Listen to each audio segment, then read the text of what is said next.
नमस्कार, आर्या न्यूज देख रहे हैं आप। मैं हूं आपके साथ पल्लवी सिंह। पूरी दुनिया में कोविड-19 महामारी के दौरान भारत का बेहतरीन प्रदर्शन रहा और इसमें उत्तर प्रदेश अपना अग्रणी योगदान देते हुए बेहतरीन स्वास्थ्य सुविधाओं वाले प्रदेश के रूप में उभर कर सामने आया है। इस दौरान यूएस की आबादी की 4 गुना आबादी भारत में। मुख्यमंत्री योगी आदित्यनाथ ने कहा है कि इंडो यूएस सेतु के ग्लोबल फाउंडेशन के साथ हुए इस पार्टनरशिप के लिए सरकार उत्सुक है और उत्सुकता के साथ ही रिपोर्ट को सबमिट करेगी और सपोर्ट करेगी। साथ ही आज उत्तर प्रदेश में यूएस के इनोवेशन स्टार्टअप के लिए एक अच्छा माहौल है। सीएम ने और क्या कुछ कहा इस बैठक के दौरान, वो आप सुनिए। उत्तर प्रदेश ने अपने स्टार्टअप पॉलिसी के अंतर्गत उत्तर प्रदेश के अंदर जो भी हमारे स्टार्टअप स्थापित हुए हैं उनके प्रोडक्ट को यहाँ पे हमने तमाम रिलैक्सेशन दिए हैं। उनको प्रोक्योर करने के लिए भी हमने एक व्यवस्था दी है और इसमें अन्य जो भी रिलैक्सेशन देने होंगे गवर्नमेंट उसको देगी। हम तो बार बार इस बात को कहते हैं कि हमें उसको प्रोत्साहित करना होगा। जेम में उनकी रजिस्ट्रेशन हमने यहाँ पे भारत सरकार ने गवर्नमेंट ई मार्केट की व्यवस्था की है जिसमें प्रोक्योरमेंट हम उसी के माध्यम से करते हैं, लेकिन उसमें अगर स्थानीय स्टार्टअप है तो उसको प्रमोट करने के लिए हम लोग हर प्रकार का सहयोग करेंगे।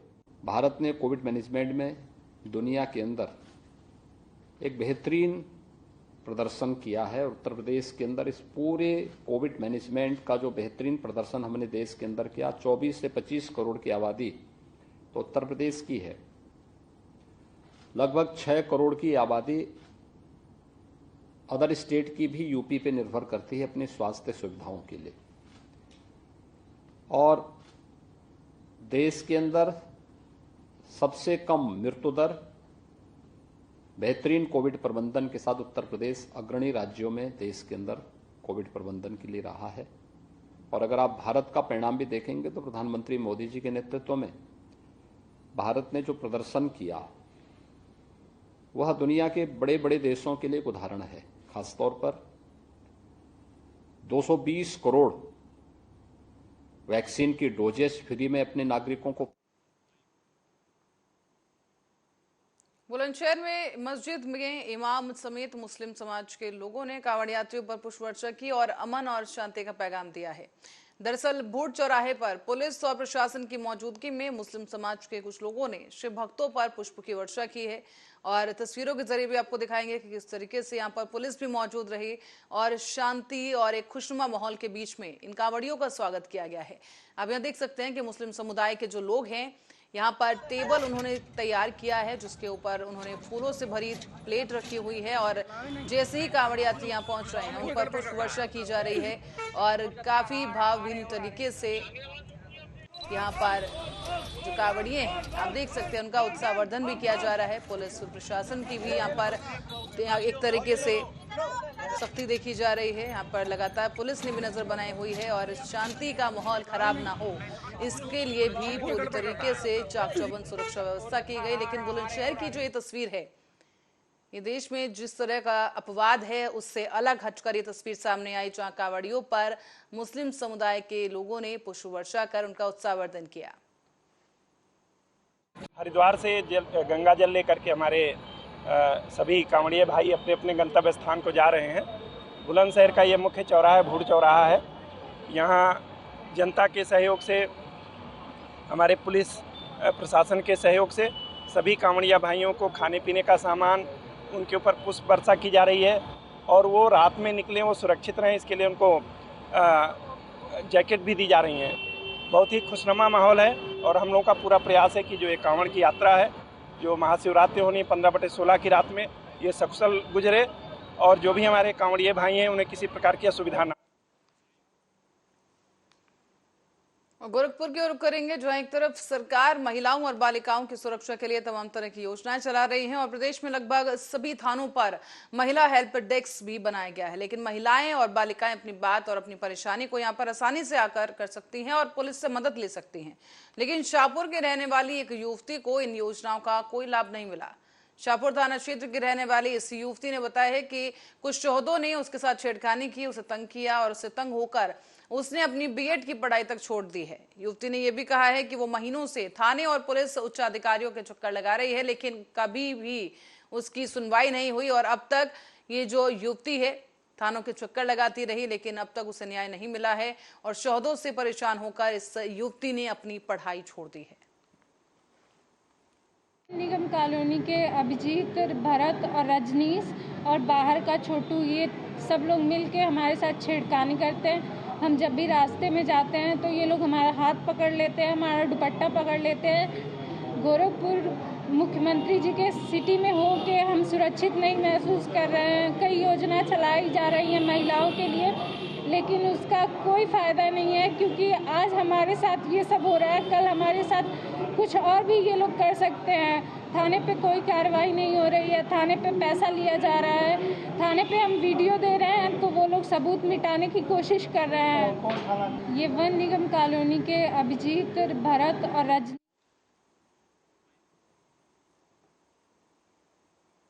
अब गरियाबंद से खबर है, जहां जिले में एक बड़ी खबर सामने आई। मैनपुरी पुलिस ने और पुलिस अधीक्षक की स्पेशल टीम के द्वारा नेशनल हाईवे 130C में लाखों रुपए कीमत के करीब 54 नग कीमती हीरे बरामद कर लिए हैं और इन हीरों के साथ 2 आरोपियों को भी गिरफ्तार किया गया।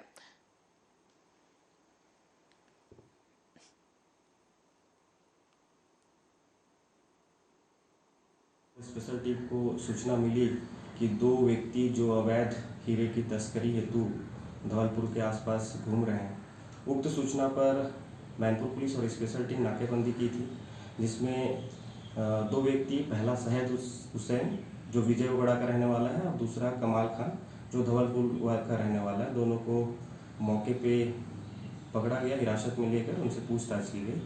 पूछताछ के दौरान और उनका तलाशी लेने पर उनके पास से 54 नग हीरा बरामद किया गया, जिसकी अनुमानित कीमत लगभग 4 लाख रुपया है। दोनों के विरुद्ध अपराध पंजीबद्ध किया गया है।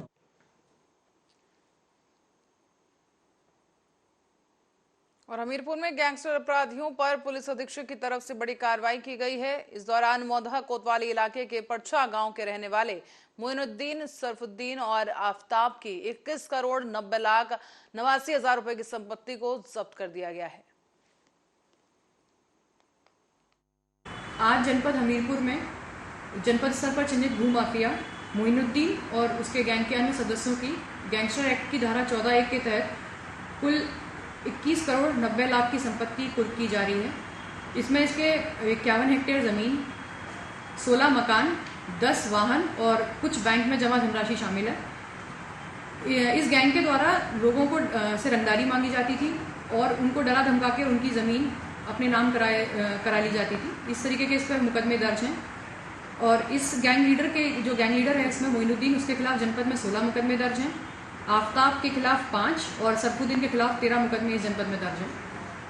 इस गैंग की और भी संपत्ति का पता लगाया जा रहा है और जैसे भी उसका पता लगेगा और वो भी अवैध तरीके से अर्जित संपत्ति जितनी भी इनकी होगी उसको आगे भी कुर्क कराया जाएगा। दिल्ली के मुख्यमंत्री अरविंद केजरीवाल वजीराबाद पहुंचे, जहां उन्होंने मीडिया से बात की और कहा कि इस मौके पर बीजेपी के प्रदेश अध्यक्ष वीरेंद्र सचदेवा ने सीएम केजरीवाल पर जमकर हमला बोल दिया। क्या कुछ कहा उन्होंने, वो भी आपको सुनवाएंगे।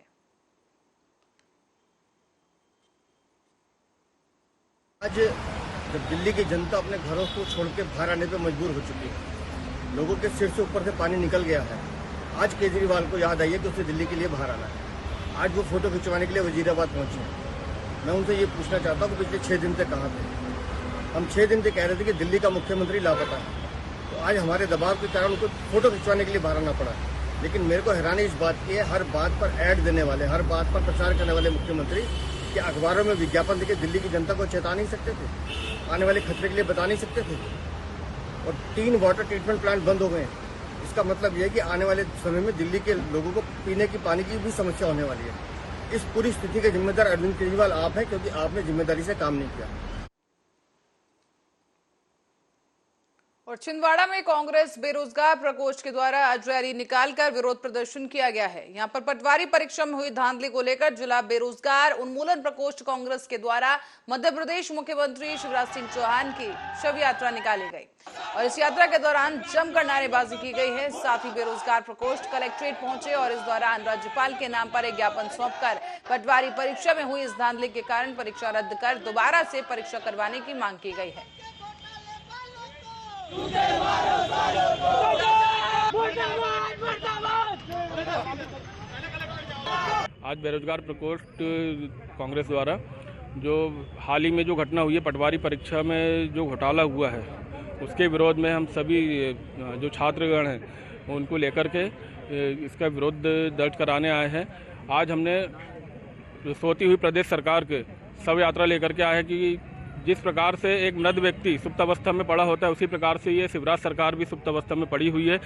इनके नेता विधायकगण अपनी सत्ता में इतने मदहोश हो चुके हैं कि ये अपनी मनमानी कर रहे हैं। आए दिन घोटाला, इसके पहले भी व्यापम घोटाले हुए, डीमेट घोटाले हुए हैं, उसके बाद भी ये बाज नहीं आए हैं। एक तो ये वैकेंसी निकालते नहीं है, जैसे अवसर मिलते हैं उसमें भी ये परीक्षा में धांधलाई कर लेते हैं। जो बच्चे सालों से मेहनत कर रहे हैं, दूर दराज से कोचिंग पढ़ने आते हैं, एग्ज़ाम देने आते हैं, अपना पैसा लगा रहे हैं, उन बच्चों के साथ ये अन्याय हो रहा है। आज बेरोजगार मुरादाबाद में थाना मुनाठेर पुलिस की बड़ी सफलता सामने आई है, जहां पुलिस ने शराब तस्करी करने वाले 2 अभियुक्तों को गिरफ्तार किया, जबकि 3 तस्कर भागने में कामयाब रहे। और आपको बता दें कि गिरफ्तार अभियुक्तों के पास से पुलिस ने 162 पेटी शराब बरामद कर ली है। थाना मैनाठेर से 2 लोगों को गिरफ्तार किया गया है। और बैसूड़ के नाम से एक जगह है, वहाँ पे एक लोगों ने एक छप्पर बना रखा था। छप्पर में नीचे गड्ढे में शराब वहाँ पे इन्होंने अपने स्टोरेज किया हुआ था और इन लोगों को वहाँ से गिरफ्तार किया गया। फिर इनसे पूछताछ की गई तो वहाँ 5 लोग बैठे दिखाई दिए थे, उनमें से 2 लोग पकड़े गए और 3 लोग इसमें से भाग गए। जो पकड़े गए उनमें एक का नाम है फैजान उर्फ बूढ़ा पुत्र एहसान हुसैन निवासी ग्राम ताहरपुर थाना मैनाठेर। दूसरे हैं वो है बशीर उर्फ सिराज और पुत्र महबूब निवासी ग्राम गाजीपुर थाना पुनरकी। और 3 लोग और थे जिन्होंने बताया है कि जो लोग भाग गए, जो फरार हो गए हैं, उनमें दानिश पुत्र हसनैन ये मैनाठेर के हैं, फरीद बाबा ये थाना मैनाठेर के हैं, एक फरमान पुत्र कल्लू है। मध्य प्रदेश में आयोजित हुई पटवारी भर्ती परीक्षा के परिणाम आने के बाद सियासत थमने का नाम नहीं ले रही है। पटवारी भर्ती में हुई इस धांधली पर पूरे कांग्रेस प्रदेश की शिवराज सरकार पर आक्रामक हो चुकी है। पूर्व मंत्री जीतू पटवारी ने पूरी परीक्षा को रद्द कर परीक्षा में सम्मिलित होने वाले बेरोजगार युवाओं के साथ साथ फीस वापसी करने की मांग की है। बता दें कि यहाँ पर जीतू पटवारी ने यह भी कहा है कि व्यापम नाम बदनाम हो गया है, नाम बदलने के बाद भी भ्रष्टाचार हो रहा है। हमारे उन लोगों पे जो आरोप लगा रहे हैं कि एक सेंटर से एक साथ 10 विद्यार्थी एक जैसे पास हुए, जब कृषि विस्तार अधिकारी के एसआई केस आया था उसकी जांच हो रही है, तो क्या मीडिया के डोमेन में कैमरों के बीच में इनसे परीक्षा फिर से एक नए पेपर सेट करके लिया जाएगा क्या? सभी टॉपर का सब्जेक्ट एक्सपर्ट की मौजूदगी में मीडिया ट्रायल क्यों नहीं होना चाहिए? क्यों नहीं होना चाहिए जब सही है तो? सभी जांच समय सीमा पे सरकार कभी नहीं कराती। इस पूरी एग्जाम की समय सीमा पे जांच कांग्रेस पार्टी कहती है कि रद्द करा के होनी चाहिए। जांच पूरी तरह डॉक्यूमेंट्री वेरिफिकेशन और पोस्टिंग की प्रक्रिया जब तक जांच नहीं हो, आप 1 महीने में कराओ, तब तक रोको। सभी पेपर लीक जिनने किए, आगे भी पेपर लीक की नई कहानियां आएगी। आगे भी इस परीक्षाओं में जो लोग दोषी हैं, पिछले अपराधी बने, क्या उनको उम्र कैद की सजा का कानून मध्य प्रदेश सरकार बनाएगी क्या? उम्र कैद, जब बलात्कारी के लिए सजाए मौत हो सकती है, तो एक बच्चे का पूरा भविष्य जो गर्त में डालता है, उसके लिए उम्र कैद क्यों नहीं होना चाहिए?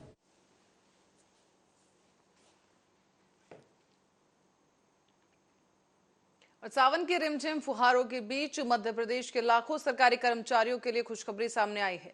राज्य के लाखों कर्मचारियों को अगस्त में केंद्र के समान करीब 42% महंगाई भत्ते का लाभ मिलेगा। डीए की नई दरें जनवरी 2023 से लागू होंगी और ऐसे में एरियर भी दिया जाएगा। इसके साथ ही इस घोषणा के साथ साथ खुद सीएम शिवराज सिंह चौहान ने कहा है कि इस संबंध में जल्द ही आदेश जारी किया जाएगा। कर्मचारी हितैषी सरकार रही है। कर्मचारियों के हितों में भी हमने अनेकों क्रांतिकारी फैसले किए हैं। पिछले दिनों मैंने घोषणा की थी कि हम राज्य के कर्मचारियों को केंद्र के समान महंगाई भत्ता देंगे। इसी तारतम्य में हमने फैसला किया है कि केंद्र के समान 42% महंगाई भत्ता हम जनवरी माह से ही देंगे। जनवरी से लेके जून तक का महंगाई भत्ते का एरियर हम 3 समान किस्तों में देंगे। वो सारे कर्मचारी जो छठवां वेतनमान प्राप्त कर रहे हैं उनके महंगाई भत्ते में भी समानुपातिक वृद्धि की जाएगी। हमने 2014 में यह फैसला भी किया था कि हम अपने कर्मचारियों को तृतीय समयमान वेतनमान भी देंगे जिन्होंने 30 वर्ष की सेवा पूर्ण कर ली हो। अब हमने ये फैसला भी किया है कि हम अपने कर्मचारियों को चतुर्थ समयमान वेतनमान भी देंगे जिन्होंने 1 जुलाई 2023 तक अपनी सेवा के 35 वर्ष पूरे कर लिए हो। उन सबको चतुर्थ समयमान वेतनमान भी दिया जाएगा।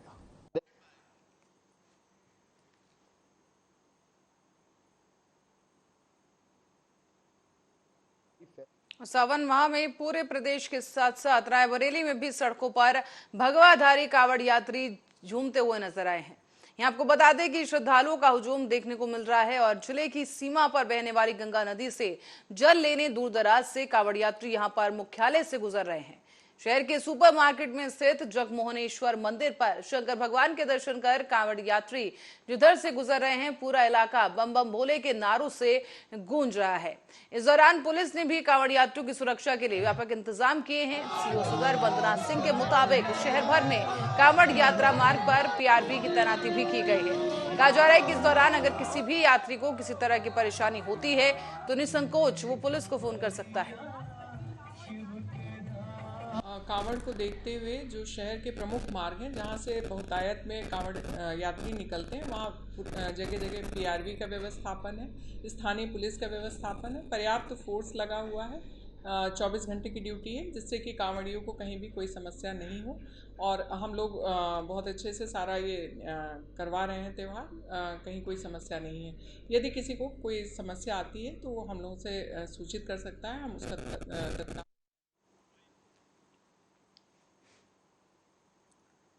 और भगवान भोलेनाथ को जल चढ़ाने के लिए दूर दूर से भक्त महाकाल मंदिर पहुंच रहे हैं। प्रशासन के द्वारा भी मंदिर परिसर में दर्शन की उचित व्यवस्था की गई है। रामघाट पर भी लोग स्नान कर रहे हैं और काल सर्प पितृदोष जैसी तमाम चीजों का निवारण करने के लिए भी पूजन कराने के लिए खासतौर पर लोग यहां पहुंच रहे हैं। हालांकि बारिश का मौसम है और इसी वजह से शिप्रा का जल स्तर भी बढ़ा हुआ है और प्रशासन से गहरे में ना जाने की सलाह दी जा रही है, इसलिए लोग छोर पर बैठकर ही यहाँ पर अपनी पूजा कर रहे हैं। श्री महाकाल, मैं कुसुम भाटी विजिट उज्जैन से हूँ और हम लोगों की विजिट उज्जैन की प्रथम वर्षगांठ के शुभ अवसर पर हमने ये पहल की है कि महाकाल चाहेंगे तो हर साल हम ऐसी ही कांवड़ यात्रा निकालेंगे। और सुबह हमने 9 बजे यात्रा प्रारंभ की थी और हम 11 बजे करीब मंदिर में पहुँच गए थे और दर्शन अच्छे से हुए हमारे लोगों के और जल चढ़ाया गया हमारी ओर से। क्या मनोकामना की आपने भगवान महाकाल से, क्या मांगा? हमने ये मांगा कि सभी सृष्टि की पूरी की अच्छी व्यवस्था हो और सृष्टि अच्छे खुश रहे। और बीते दिनों चंडीगढ़ से मनाली गई एक पीआरटीसी की बस हट जाने की वजह से व्यास दरिया में बह गई और इस कारण बस ड्राइवर और कंडक्टर की मौत हो गई। इस घटना को लेकर पीआरटीसी और पंजाब बस कर्मचारियों में शोक की लहर है। रोडवेज के तमाम जो कर्मचारी हैं इस वक्त हड़ताल पर बैठ चुके हैं और ड्राइवर और कंडक्टर की मृतदेह मिलने के बाद पीआरटीसी और पनबस के कर्मचारियों ने पंजाब सरकार के खिलाफ मोर्चा खोल दिया है। बता दें कि दोनों ही संघ जो हैं कर्मचारियों के मेंबर मिलकर इन मृतक जो कर्मचारी रहे हैं उनके परिवारों के लिए गुहार लगा रहे हैं। उनका साफ कहना है कि उन्हें जो है मुआवजा दिया जाए। कहा जा रहा है कि ड्यूटी के दौरान जान गंवाने वाले ड्राइवर और कंडक्टर के परिवार के लोगों को उनके साथ जो है संवेदना व्यक्त करनी चाहिए। सरकार द्वारा उन्हें उनका दुख नहीं समझा गया है और इसी कारण अब उनके द्वारा पंजाब सरकार से ये मांग की जा रही है। जब तक मांगे पूरी नहीं होंगी इसी तरह का धरना जारी रहेगा। और जो संघर्ष करन दा साडा कारण है ਉਹ ਸਾਡੇ ਜੋ ਪਿਛਲੇ ਦਿਨੀ ਹੜ੍ਹ ਆਏ ਸੀਗੇ ਹਿਮਾਚਲ ਦੇ ਵਿੱਚ, ਸੋ ਸਾਡੀ ਚੰਡੀਗੜ੍ਹ ਡਿਪੂ ਦੀ ਪੀਆਰਟੀਸੀ ਦੀ ਗੱਡੀ ਉੱਥੇ ਗਈ ਸੀ ਸਵਾਰੀਆਂ ਨੂੰ ਲੈ ਕੇ, ਔਰ ਕੁਦਰਤੀ ਬੱਦਲ ਫਟ ਜਾਣ ਦੇ ਕਾਰਨ, ਕੁਦਰਤੀ ਆਫਤ ਦੇ ਕਾਰਨ ਗੱਡੀ ਸਾਡੀ ਰੁੜ ਗਈ, ਜਿਹਦੇ ਵਿੱਚ ਕਿ ਸਾਡੇ ਡਰਾਈਵਰ ਕਨੈਕਟਰ ਦੋਨੋਂ ਸਾਥੀ ਸ਼ਹੀਦ ਹੋ ਗਏ। ਕੀ ਮੰਗ ਨੂੰ ਲੈ ਕੇ ਅਸੀਂ ਮੈਨੇਜਮੈਂਟ ਦੇ ਨਾਲ ਰਾਬਤਾ ਬਣਾਇਆ ਸੀਗਾ, ਮੀਟਿੰਗ ਹੋਈ ਸੀ ਸਾਡੀ ਕਿ ਸਾਡੇ ਜੋ ਸ਼ਹੀਦ ਹੋਏ ਸਾਥੀ ਆ ਉਹਨਾਂ ਦੇ ਪਰਿਵਾਰਾਂ ਨੂੰ 1-1 ਕਰੋੜ ਰੁਪਇਆ ਮੁਆਵਜ਼ਾ ਦਿੱਤਾ ਜਾਵੇ ਤੇ ਉਹਨਾਂ ਦੀ ਸਹਾਇਤਾ ਵਜੋਂ ਇੱਕ ਸਰਕਾਰੀ ਨੌਕਰੀ ਦਿੱਤੀ ਜਾਵੇ। और रायबरेली जिले के लालगंज कोतवाली क्षेत्र के मोनू का पुरवा गांव में अज्ञात कारणों से छप्पर में लगी आग और गिलहा स्थानीय लोगों के द्वारा बताया जा रहा है कि छप्पर के नीचे भूसा रखा हुआ था जिसमें अचानक आग फैल गई और इसी कारण से धुआं निकलने के बाद आसपास के लोगों को जानकारी मिली, किसी तरह आग पर काबू पाया गया है।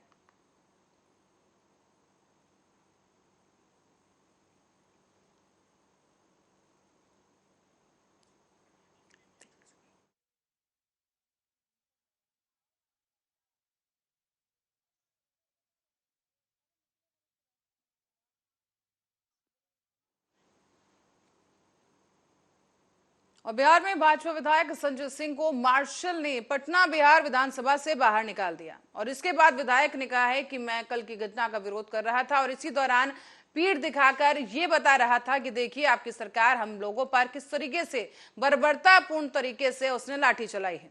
बस ये कहना था, ये दिखाना था कि तुरंत ही अध्यक्ष ने मार्शल को बाहर करने का निर्देश दे दिया और मुझे जबरन उठाकर बाहर फेंक दिया गया है। जैसे कि तस्वीरें हम आपको दिखा रहे हैं, 2 तस्वीर आपके सामने, एक तरफ उनकी तरफ से विधायक संजय सिंह जो है बयान दे रहे हैं और दूसरी तरफ ये वो तस्वीरें हैं बिहार की, ये वो सच्चाई है जहां नीतीश कुमार सरकार की यहाँ पर किस तरीके की असलियत है वो भी दिख रही है, क्योंकि यहाँ मार्शल ने यहाँ पर विधायक को किस बुरी तरीके से वहां से घसीटते हुए सदन से बाहर निकाला है। ये आप देख सकते हैं कि कितनी बुरी तरीके से उन्हें घसीटा गया है और उसके बाद वो जमीन पर गिर गए हैं। और आपको बता दें कि हाल ही में जिस तरीके से बिहार में मार्शल आउट विधायकों को किया गया और उसके बाद पुलिस ने जो लाठीचार्ज किया है, इस दौरान बीजेपी के एक विधायक की मौत भी हो गई है। और आज ही कल ये हादसा हुआ और आज एक बार फिर से ऐसी ही अमानवीय तस्वीर सामने आई है बिहार के पटना से, जहां पर विधानसभा में सदन में जब बीजेपी विधायक ने यह दिखाना चाहा कि किस तरीके से पुलिस ने उन्हें मारा है, किस तरीके से उनके शरीर पर निशान बने हुए हैं, तो उन्हें मार्शल आउट वहां से कर दिया गया है। अब उनका क्या कुछ कहना है इस पूरे घटनाक्रम को लेकर, वो आप सुनिए। देखिए, हम कल की घटना का विरोध कर रहे थे, हम बता रहे थे, अपने पीठ दिखाते, देखिए कैसे कल बर्बरतापूर्ण तरीके से आपके सरकार ने लाठी चलवाया हम लोगों पर। यह केवल दिखाना था कि अध्यक्ष ने तुरंत मार्शलों को बाहर करने के लिए कहा और हमको जबरन उठा करके बाहर फेंक दिया गया। सर में चोट लगी है। मार्शलों ने बेतरतीब तरीके से, अध्यक्ष ने जितना उन लोगों को डायरेक्शन दिया है पहले से, लगता है कि जाओ इन लोगों की हत्या तक कर दो। ये निकम्मी सरकार बिहार के अंदर सदन में हम लोगों को नहीं बोलने दिया जा रहा है, सड़क पर बोलने नहीं दिया जा रहा है। यह आपातकाल